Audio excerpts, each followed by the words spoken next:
How are you? Good to see you. And you? Will, thanks so much for coming in. You and I are going to be on stage shortly at the Weekend FT Festival, and we're going to talk about how to lead and the qualities of leadership. I mean, you were named captain of England rugby team at age 22. What do you think you brought at the time as a leader? I don't know. I think, bizarrely, I went to talk to Jeff Cook about it only about a year and a half ago, because I'd never asked him, because I was thinking he was going to say something like, you had all these qualities I could see in you and this, that and the other. And he said, well, it was our last roll of the dice. And he was just laughing. And I was just like, great. Was there something specific, though, he saw in you? Charm? No. Good looks? No, definitely not. Communication skills? Winning is, I wanted to win.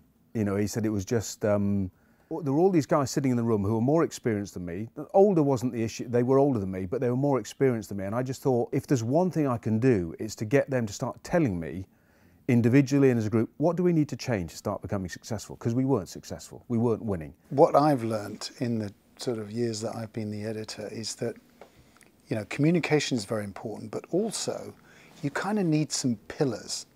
You need one or two people that you can really trust as sort of sub-leaders. Is that your experience in the rugby team? You're always going to get, say we had a group of 21 to 25 of us. Within that, you've got 4 or 5 key characters. Jeff Cook said, well, you need to sit with the strong characters and just gently feed these ideas in, circulate them, see what they think. You have buy-in, and it's just got to be more subtle. You stand up and say, we will do this. And they look at you and go, no, we won't. People look at rugby players as these big, strong, tough men who don't need any emotional support.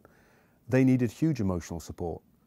And some of the stuff that made the biggest impact were maybe personal notes that you would write to them, put them under the door, and sort of the night before games and stuff. And then sort of later on that evening, they come up and go, actually, mate, I appreciate that, nice touch.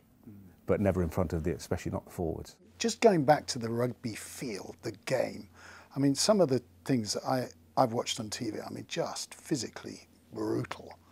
I mean, is it a bit like a war zone? Because you were in the army briefly, but they were in combat. How much is it we're in the trenches here together? Oh yeah, no, there's a lot. I used to think, and bizarrely, I think the game that we all looked forward to, or I did the most, was the French game, because it was the most violent. You know, you go out with these guys standing behind you, you know exactly what's going to happen, but you look after each other. And that sense of going out was, I loved it. And a psychologist would have a field day, but that's when you're tested. Just in conclusion, do you think leaders can have friends within the team, within the business? I think you can have friends, but you have to treat your friends just the same as the guys that you're not as friendly as, or girls, or whatever, you know. There must be no bias, I don't think. There must be no favoritism.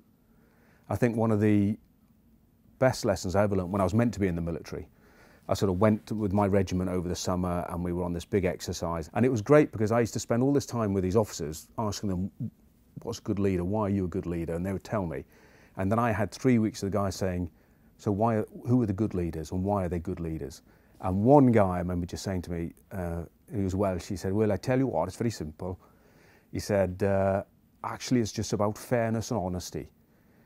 He said, it really is. He said, about just be very honest about what you want and the values that should be for our platoon. He said, and secondly, it's been completely fair with all of us. So there's no favourites, there's no cliques. And I'm just sitting there, it's very simple, but it was absolutely right. He said, you must treat all of us the same and give everyone as much time, give everyone, you know, the opportunity to speak. So I think that is quite hard. Will Carling, former English captain of the rugby team with the flawless Welsh accent. It's been a pleasure. Thank you. Oh, thank you.